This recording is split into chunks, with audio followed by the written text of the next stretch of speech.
kawasan ini dibuka untuk menghubungkan antara kota Padang itu dengan Bukit Tinggi gitu. Jadi masyarakat itu dikerjakan secara paksa, tidak digaji, tidak diberi makan. Tanpa dia sadari, dia menancapkan mata kapaknya di akar pohon tersebut. Dep, gitu.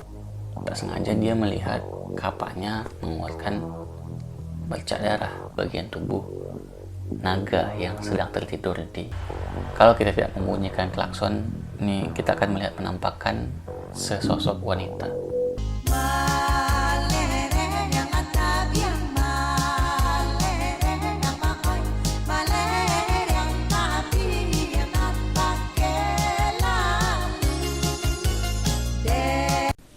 Oke, selamat datang di channel Harian Rian.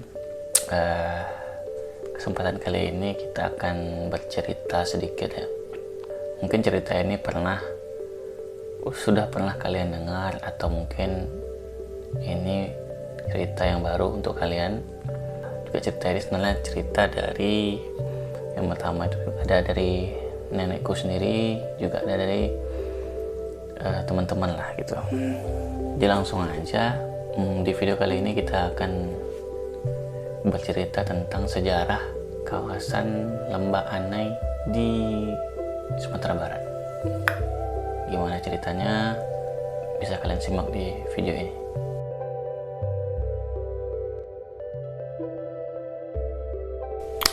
Oke, jadi langsung aja.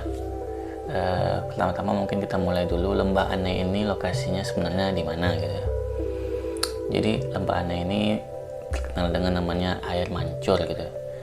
Air mancur atau air terjun Lembah Anai. Kawasan Lembah Anai ini tuh banyak dikunjungi wisatawan gitu. Kayak musim-musim liburan gitu, kayak lebaran, libur panjang gitu-gitu, tahun baru dan lain-lain gitu. Pasti sering dikunjungi.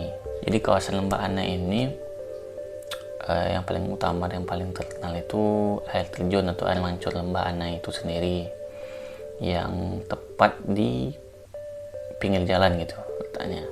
Oh ya, mungkin secara gambaran umumnya kawasan Lembah Anai ini terletak di Nagari Singgalang, Kecamatan Sepulukoto, Kabupaten Tanah Datar. Nah, lokasinya ini sekitar kurang lebih 60 km dari kota Padang Panjang. Ada apa aja sih di kawasan ini? Itu ada air terjun atau air mancur Lembah Anai itu sendiri yang letaknya pas banget di pinggir jalan. Kemudian juga ada beberapa kayak wisata air gitu. Udah aku sering main di situ, namanya Mega Mendung gitu. Nah, itu ada kolam air di situ. Pas banget juga di pinggir jalan gitu.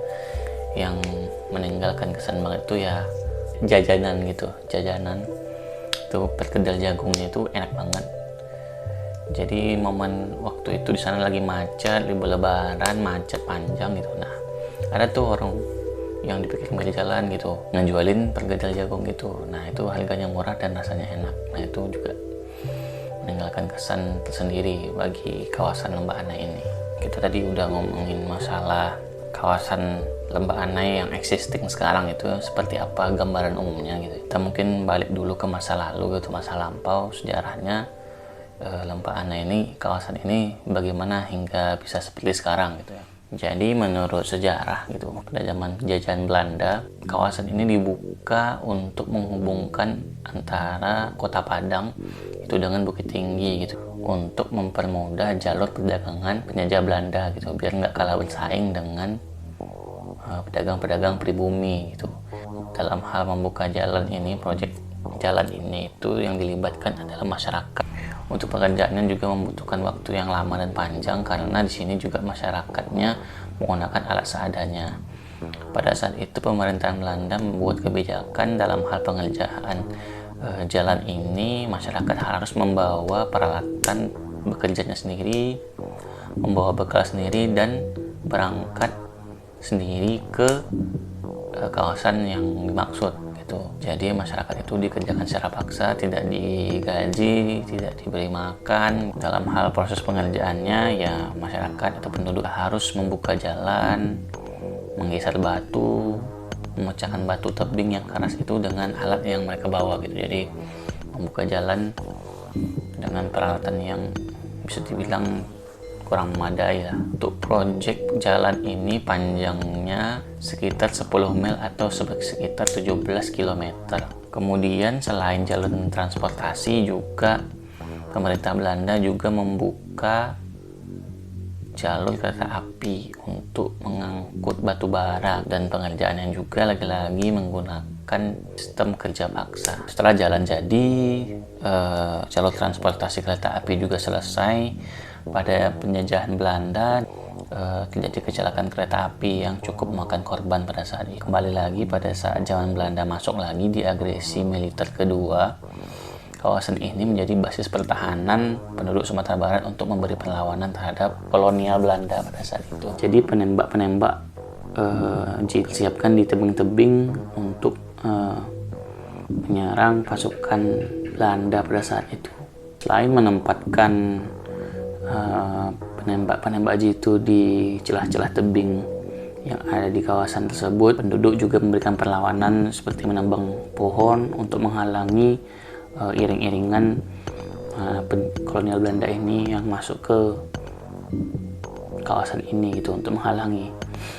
Perlawanan dikatakan juga cukup sengit sehingga pasukan Belanda lumayan kewalahan pada saat itu, sehingga mereka mundur gitu. Ya, jadi begitu ceritanya masa silamnya kawasan Lembah Ana ini yang dibangun secara paksa oleh penjajah Belanda. Tapi seiring jalannya waktu, sampai sekarang kita bisa menikmati hasil kerja jerih payah orang tua kita. Jadi kita juga harus menjaga dan merawat kawasan ini gitu. Jangan sampai buang sampah sembarangan, rusak keindahan panorama kawasan Lembah Ana ini gitu. Kita pun harus menjaga ya warisan peninggalan nenek moyang kita yang sudah bekerja keras untuk membangun jalan ini.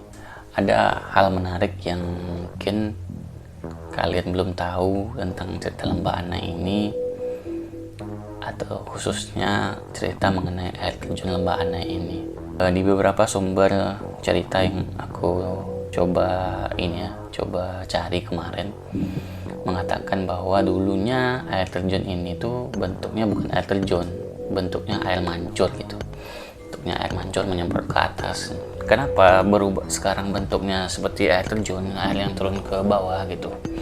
Dulu itu ada cerita mengatakan bahwa ada letusan gunung sehingga membuat gempa dan pergeseran tanah, sehingga airnya itu tidak lagi menjadi muncul dari atas ke bawah ke atas, tapi menjadi celah tebing dan airnya itu turun ke bawah gitu. Jadi membentuk air terjun gitu. Seperti itu ya kurang lebih ceritanya yang aku sempat baca dan dengarkan dari beberapa sumber gitu.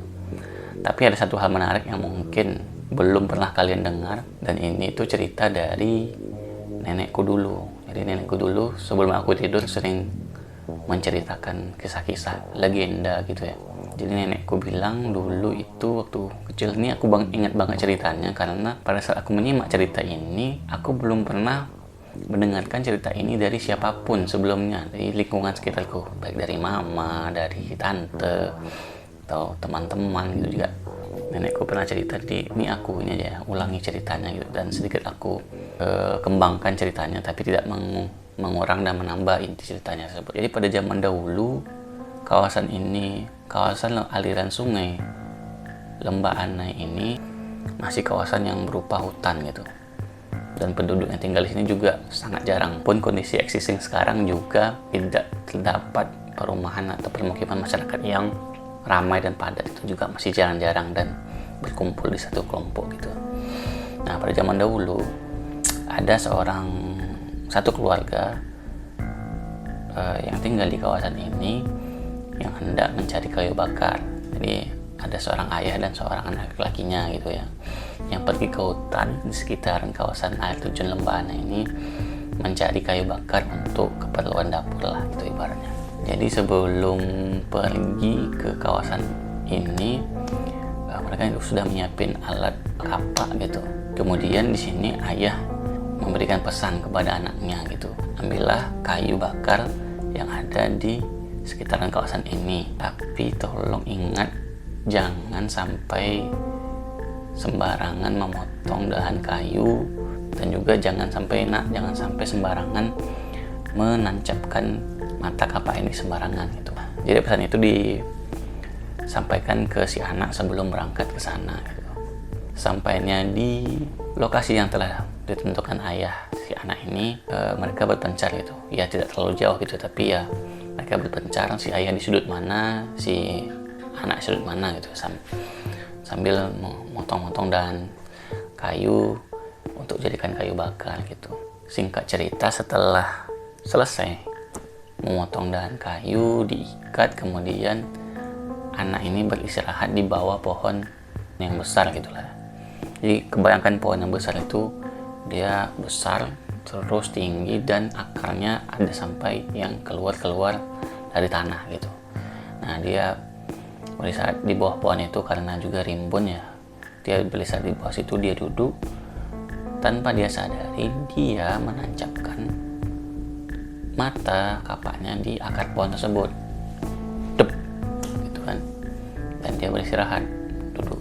Singkat cerita, setelah dia beristirahat, dia ambil kapaknya. Tak sengaja dia melihat kapaknya mengeluarkan bercak darah.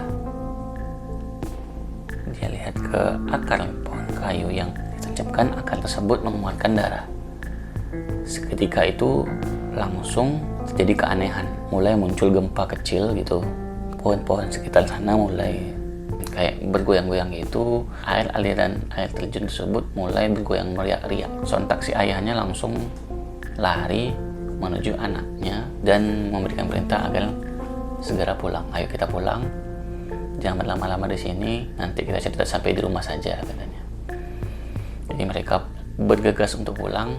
Singkat cerita, sampainya di rumah, si ayah bertanya kepada anaknya, "Apa yang telah kamu lakukan, nak?" Si anak menjawab, "Tadi terjadi keanehan ya gitu. Ketika aku mencabut kapakku yang tertancap di akar pohon, kapakku ada bercak darah. Dan ketika itu akar pohon yang aku tancapkan tadi, kapak di atasnya, mengeluarkan darah ya." Jadi ayahnya langsung bercerita di situ, "Kapak yang kamu tancapkan tadi kemungkinan menancap di bagian tubuh naga yang sedang tertidur di bawah dan di balik air terjun lembah air tersebut. Ada seekor naga yang tidur di aliran sungai tersebut.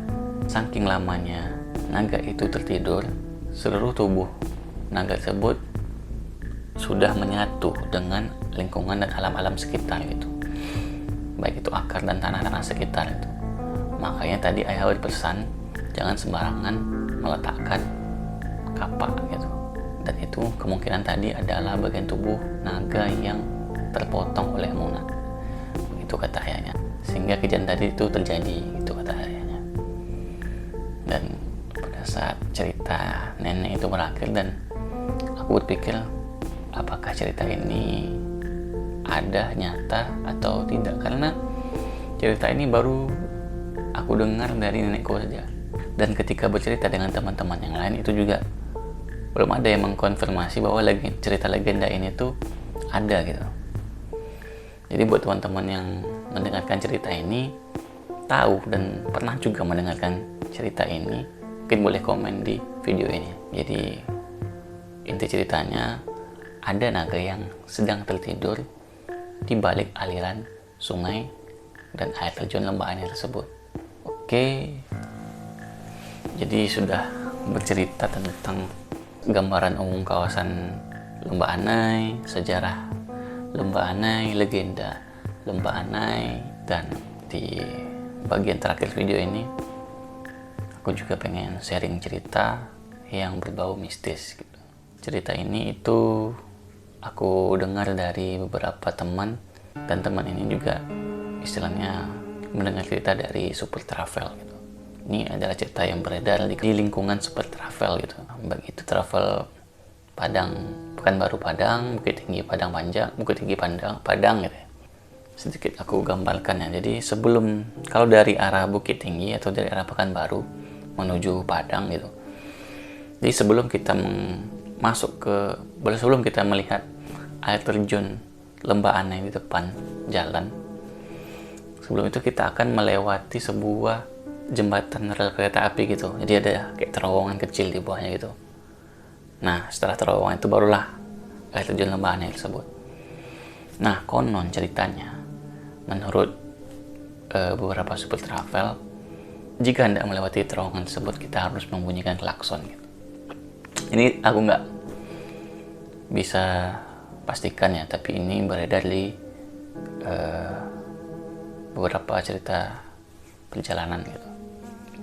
Jadi mereka akan selalu klakson ketika akan memasuki terowongan tersebut. Memang sih terowongan tidak panjang, kayak cuman jembatan gitu. Cuman konon ceritanya, kalau kita tidak membunyikan klakson, ini kita akan melihat penampakan sesosok wanita. Kita sebut aja Mrs. K atau Mbak K, yang menggantung tepat di bawah jembatan tersebut. Ini cerita lumayan bikin merinding. Jadi di kalangan super travel mengatakan, bercerita tentang hal tersebut. Oke, mungkin itu aja ya cerita dari aku. Jika mungkin teman-teman ada cerita lain tentang kawasan ini, boleh share, komen di bawah. Siapa tahu juga cerita tentang legenda tadi ada yang mengkonfirmasi pernah juga mendengar cerita tersebut. Mungkin kita bisa berbagi cerita lain. Boleh komen dan share di bawah video ini. Mungkin sekian aja video ini teman-teman. Terima kasih telah menyimak video ini sampai habis. Jangan lupa ya like, comment, subscribe, standarnya. Semoga video ini bisa berlanjut ke cerita-cerita selanjutnya.